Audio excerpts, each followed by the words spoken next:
Hello everyone, welcome back to another class of our daily current affairs. These are the topics that we have taken today, so let's start the class. The first topic today is Botodrova Project, the resolve to protect national existence. This topic is important for GS paper 1 and GS paper 5. So আমি চাই লওঁ নিউজটো আমাৰ government of আছামে এটা recently Batadrava cultural project আনিছে to protect and develop Batadrava Than. Batadrava Than যোনখন হয় আমাৰ শ্ৰীমন্ত শংকৰদেৱৰ বাৰ্থ প্লেচ হয়, সেই থানখনৰ ডেভেলপমেণ্টৰ কাৰণে আৰু প্ৰটেক্ট কৰিবৰ কাৰণে এটা ৰিচেণ্টলি ইনিচিয়েটিভ প্ৰজেক্ট এটা আণ্ডাৰটেক কৰিছে বটদ্ৰৱা কালচাৰেল প্ৰজেক্ট বুলি। আৰু সেই প্ৰজেক্টটো আণ্ডাৰত বটদ্ৰৱা স্থানখন এটা centre of cultural spiritual and heritage tourism বনোৱা হৈছে। আৰু এই প্ৰজেক্টটোৱে আৰু কিছুমান ইছ্যুজ ওপৰত এড্ৰেছ কৰিছে, যেনেকৈ সত্ৰ আৰু নামঘৰ লেণ্ডবিলাকত যেনেকৈ ইলিগেল এনক্ৰ'চমেণ্ট হৈ থাকে আৰু ডিউ টু ডেট মানে it threatens our Assam's indigenous cultural institutions right. আৰু সেই বস্তুটো আমি যাতে এড্ৰেছ কৰিবৰ কাৰণে ৰিজল্ভ কৰিবৰ কাৰণে এই প্ৰজেক্টটোৰ আণ্ডাৰত আমাৰ ইনিচিয়েটিভ লোৱা গৈছে। আৰু তাৰোপৰি বটদ্ৰৱা থানখন ডেভেলপ কৰি পেলাই প্ৰটেক্ট কৰি পেলাই এটা Batadrava cultural project as a centre of cultural spiritual and heritage tourism আমাৰ গভৰ্ণমেণ্ট অফ আছামে আনিছে। বেকগ্ৰাউণ্ডটো আমি অকণমান চাই লওঁ। Batadrava Than is in Nagaon district Assam. It is a birthplace of Srimanta Sankardev, who is just 15th and 16th century saint scholar. এইটো আমাৰ বহুত ইম্পৰ্টেণ্ট হয় এক্সাম পাৰ্চপেক্টিভৰ পৰা। শ্ৰীমন্ত শংকৰদেৱৰ বিষয়ে আমাক লাগিয়ে থাকে ৰাইট। চ' আমি অকণমান সেইটো চাই লৈছোঁ। চ' তেওঁ 15 আৰু 16 চেঞ্চুৰীৰ চেইণ্ট স্কলাৰ আছিলে। হি ৱাজ বৰ্ণ ইন নগাঁও ডিষ্ট্ৰিক্ট আছাম, যোনটো বটদ্ৰৱা থান হয়, তেওঁৰ বাৰ্থ প্লেচ হয়। আৰু হি প্ৰপগেটেড একচৰণে নাম ধৰ্ম। আমি জানো এটা ভক্তি মুভমেণ্ট তেওঁ এটা ষ্টাৰ্ট কৰিছিলে, আৰু তেওঁ মুভমেণ্টটো তেওঁ যোনটো ষ্টাৰ্ট কৰিছিল সেইটো আছিল একশৰণে নামে ধৰ্ম। আৰু সেই ভক্তি মুভমেণ্টটোত কি এমফেচাইজ কৰিছিল? Devotion over ritualism, equality and social harmony and use of vernacular languages, music, dance and theatre. So' devotion বহুত বেছি ইম্পৰ্টেণ্ট হয়। ৰিচুৱেলছ ইমান সেইটো টাইমত কি আছিলে, আমাৰ ৰিচুৱেলছৰ ওপৰত বহুত ফ'কাছ কৰা গৈছিলে ৰাইট। আৰু সেই বস্তুটো তেওঁ চেঞ্জ কৰি ডিভোশ্যনৰ ওপৰত মোৰ ফ'কাছ আনিছিল আৰু ইকুৱেলিটি আৰু ছ'চিয়েল হাৰ্মনিৰ ওপৰত ফ'কাছ কৰিছিলে। Vernacular language, music, dance, theatre সেইখিনিৰ ওপৰত তেওঁ এমফেচাইজ কৰিছিলে। আৰু institution he created Sattras, Vaishnavite monasteries and Namghar community prayer halls. Okay, তেওঁ সত্ৰ নামঘৰ ইনষ্টিটিউশ্যন আছিল তেওঁৰ আণ্ডাৰত। সত্ৰখিনি বৈষ্ণৱাইট মনেষ্ট্ৰিজ হৈছে আৰু নামঘৰ কমিউনিটি প্ৰেয়াৰ হল আমি জানোৱেই। আৰু over decade large scale encroachment of Sattra land আমি দেখা পাইছোঁ। সত্ৰৰ লেণ্ডবিলাকত বহুত বেছি এনক্ৰ'চমেণ্ট হৈ আছিল আৰু ডেম'গ্ৰাফিক প্ৰেছাৰ আমি দেখিছোঁ, উইক ইনষ্টিটিউশ্যনেল প্ৰটেকশ্যন। আৰু সেইখিনিৰ কাৰণে মানে আমি দেখা পাইছিলোঁ যে আমাৰ কালচাৰেল আইডেণ্টিটিটোৰ ওপৰত থ্ৰেটেন কৰিছিলে আৰু ইণ্ডিজিনিয়াছ ৰিলিজিয়াছ প্ৰেক্টিছবিলাকৰ ওপৰত আমাৰ হেম্পাৰ হৈছিলে। চ' সেইটো কাৰণে এটা বটদ্ৰৱা কালচাৰেল প্ৰজেক্টটো আমাৰ অনা হৈছে। কি ফিচাৰ যদি চাওঁ, আমাৰ ডেভেলপমেণ্ট কৰিব Batadrava as a cultural centre, spiritual hub and tourist destination. আৰু infrastructure proposed cultural museum and exhibition spaces, performance centre of Bhaona, Sattriya, Kirtan, guest house and visitor amenities, health centre. So' health চেণ্টাৰো থাকিব। ইনফ্ৰাষ্ট্ৰাকচাৰ কি থাকিব? ইয়াত দিছোঁ মিউজিয়াম, এক্সিবিশ্যন স্পেচ থাকিব, performance centre থাকিব য'ত পাৰফৰ্মেঞ্চ হ'ব, যেনেকৈ ভাওনা, সত্ৰীয়া, কীৰ্তন পাৰফৰ্ম হ'ব। দেন গেষ্ট হাউচ থাকিব, ভিজিটৰ এমিনিটিজ, হেল্থ চেণ্টাৰ, গোটেইখিনি বস্তু আছে তাতে। আৰ্কিটেকচাৰেল থিম যদি চাওঁ, এটা ট্ৰী শ্বেপ কমপ্লেক্স এটা আছে with Sankardev at the centre.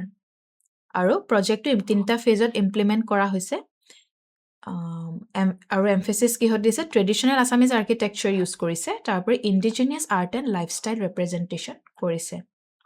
Objective যদি চাওঁ, আমি ক'লোৱে, আমি গম পালোৱে নামঘৰ আৰু সত্ৰখিনি যাতে আমি প্ৰটেক্ট কৰিব পাৰোঁ, কালচাৰেল এণ্ড স্পিৰিচুৱেল হেৰিটেজখিনি আমি প্ৰটেক্ট কৰিব পাৰোঁ। আমি প্ৰমোট কৰোঁ cultural tourism, local employment, intergenerational transmission of values and reinforce Assamese identity and indigenous institutions. So, Botodrova Cultural Project represents an effort to preserve cultural civilizational root while integrating culture with development and governance. Okay, so try to attempt this MCQ and a mains questions. I have given 2 MCQs and 2 mains questions based on this topic. Try to attempt it. So let's move on to the next topic. Assam's Aishi Prisha Bora Aishi Prisha Bora receives PM Rashtriya Bal Puraskar for Innovation in Sustainable Agriculture. This topic is important from GS paper 1, 2, and 3.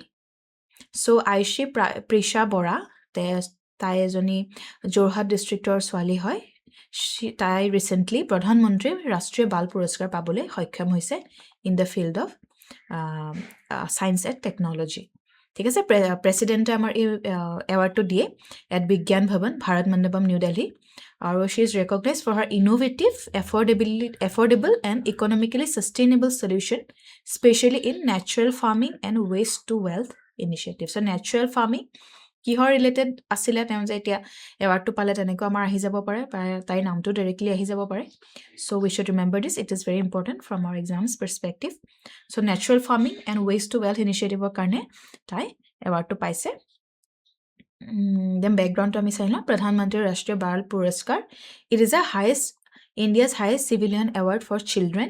It is given annually for exceptional achievement in bravery, social service, and environment.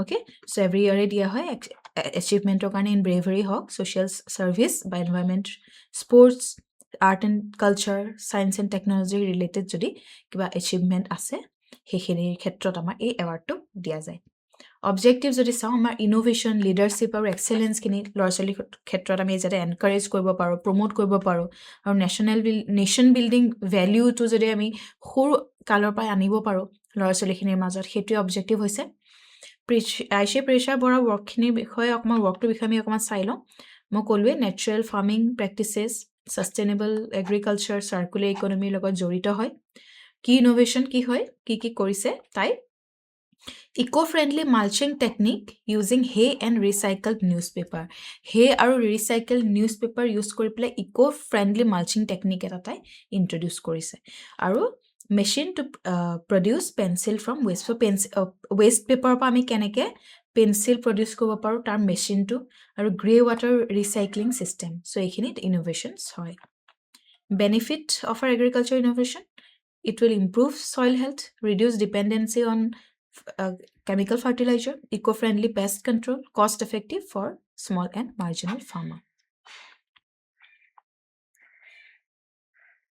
So hetwe মই অকমান দি দিছো কিয় important হয় role of children and youth in innovation grassroots solution to India's agriculture and environmental challenges আমাৰ national priorities ৰ লগতে align কৰে যেনেকে sustainable agriculture natural farming waste to wealth atmanirbhar bharat so these youth led innovation rooted in sustainability represent the future of inclusive and ethical development in India okay so try to attempt these questions based on this topic So let's move on to the next topic that is Manipur moving slowly towards stability after president's rule.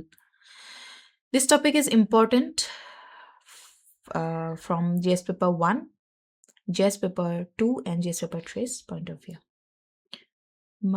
আমি জানো president's rule Manipur ahise after months of ethnic violence bahut ethnic violence ami gom pai asu Manipur hoi thaka right bahut mahor porai Manipur has shown gradual improvement. Finally, আমি এখন improvement দেখিছো law and order জৰ ক্ষেত্ৰত যেতিয়া আমাৰ president's rule impose কৰা গৈছে মণিপুৰত তাৰ পিছৰ পৰা আমি গম পাইছো যে president's rule আমাৰ মণিপুৰত from February 13 2025 impose কৰা হৈছে following the resignation of the chief minister and no major violent incident reported recently indicating partial restoration of normalcy so hetur pisor পৰা আমি দেখা পাইছো ইমান বেছি violent incidents বহুত বেছি ৰিপৰ্ট মানে আমি পোৱা নাই হেতু এটা restoration of normalcy এটা indication দিছে বুলি কৈছে Security forces has recovered and seized over 3,000 arms, more than 22,000 ram of ammunition, or large-scale operations against illegal arm, illegal poppy cultivation, insurgent networks. Hekhini bostu hoi ase, large-scale operation hoi ase ebilakor khetrot, illegal jonbilak activities hoi ase ebilakor khetrot. Tar pisot background ami okman sailo ethnic violence in Manipur ami gom pao 2023 May pra violence to erupt hoisile between Meitei and Kuki jo communities or major jonto conflict asil khetur karone hoisile Meitei and Kuki jo communities in Manipur causes include ethnic tension asile between them then land and identity issue asile political and administrative failure as a result of that such a violence occurred in massive scale in Manipur and it resulted in loss of life, displacement, breakdown of law and order, routing of police MOAs. So president rule ahile, president rule ami jano under article 356. Try to remember this. President's rule amar imposed kora hoy under article 356 of the constitution. Imposed when state machinery fails to function as part of constitution. So state ekhone jetia constitution amata function koribole hoikham nohoy, they fail to perform as part of constitution. President's rule is imposed. Ki hoy state khon directly union government or control ahi jay. Governor state con administer kore on behalf of the president, or it is used as a last constitutional remedy to restore governance. So governance to restore koibo kare eta last constitutional remedy hisabe use kora hoy. After president's rule, key developments amar ki ahise, security operations hoise bahut, joint operation by army, Assam rifle, CRPF, BSF, Manipur police. So arm recovery বহুতখিনি হৈছে, sophisticated weapon হিবিলাক recover কৰিছে, আৰু arms of surrender of arms following appeal by the governor, then counter insurgency valley and hill districts, anti drug drives হৈছে, illegal poppy cultivation বিলাক কমোৱা হৈছে বহুত,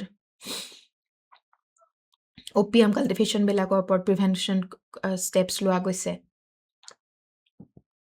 Role of union government যদি চাওঁ, Prime Minister laid foundation stone for development project worth 7,300 crore and 8,500 crore during earlier visits. So আমি দেখা পাইছো ইমানখিনি development projectৰ কাৰণে finance কৰিছে Prime Minister.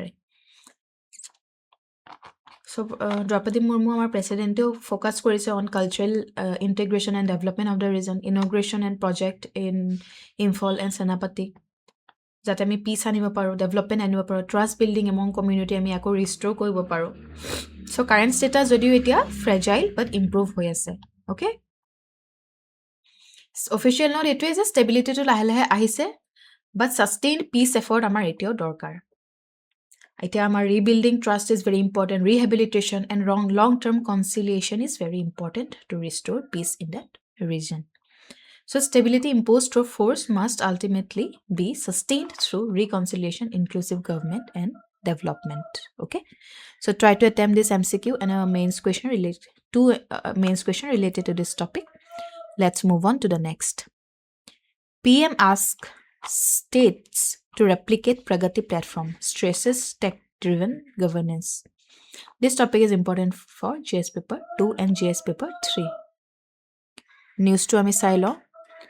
PM Narendra Modi, while addressing the 5th National Conference of Chief Secretary, asked, এটা 5th National Conference of Chief Secretaries যেতিয়া হৈছিলে, PM Narendra Modi আমাক ষ্টেটছক আস্ক কৰিলে যাতে আমি ৰেপ্লিকেট কৰো প্ৰগতি প্লেটফৰ্মটো at the state level, establish data strategy unit in Chief Secretary's office, set up deregulation cell to track reform progress, and emphasize technology-enabled governance, deregulation, and human capital development. He called for identifying 100 products for domestic manufacturing and prioritizing the national manufacturing mission.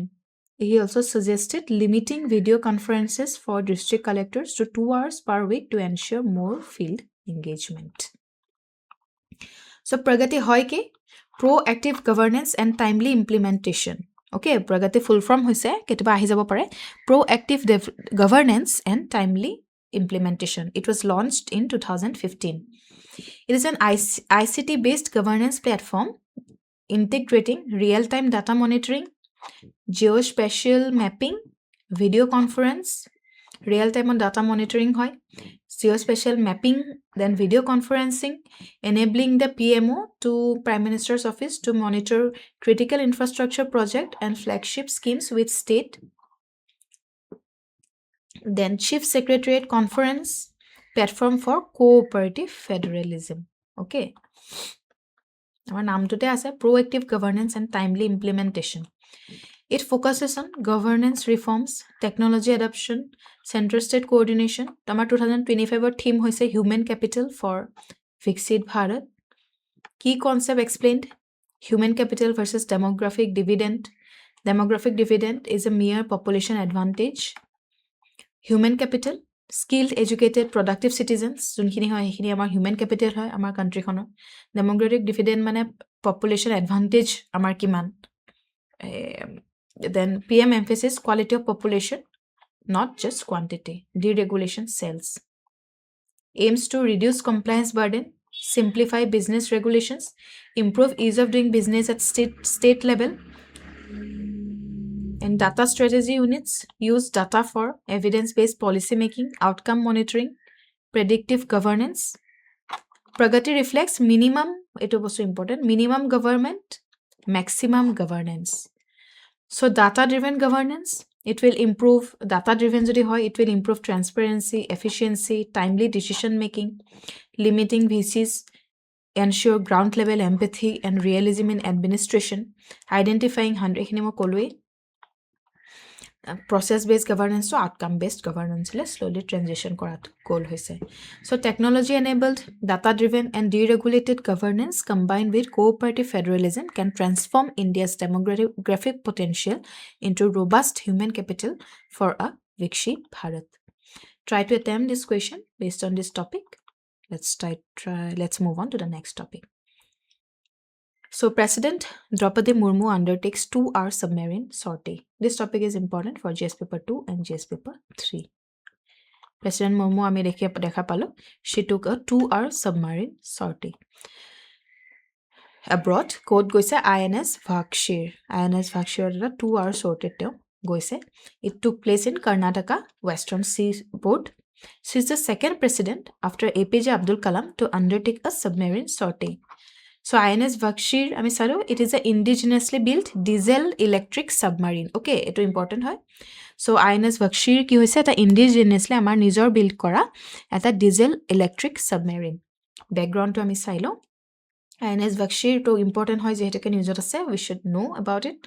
So it belongs to Kalavari class submarine. Okay, Kalavari class submarine or eta heri hoy, part hoy. Then it is built under Project 75, junto Scorpion project asile, hetur under Kalavari class submarine or belong kore INS Vakshir. Okay, it was built under Project 75 Scorpion project. Constructed under Make in India with technology transfer, designed for anti-surface warfare, anti-submarine warfare, intelligence gathering, strategy and defense significance. It demonstrates civilian control over armed forces. It is a symbolic boost to naval morale and professionalism. It highlights India's growing underwater warfare capability, and it reinforces maritime security in the Indian Ocean region. So Indian Ocean region of maritime security has safety karne eta bahut bhal eta initiative hoy. Valuation point ketaman di disu. So Project 75 enhances strategic deterrence.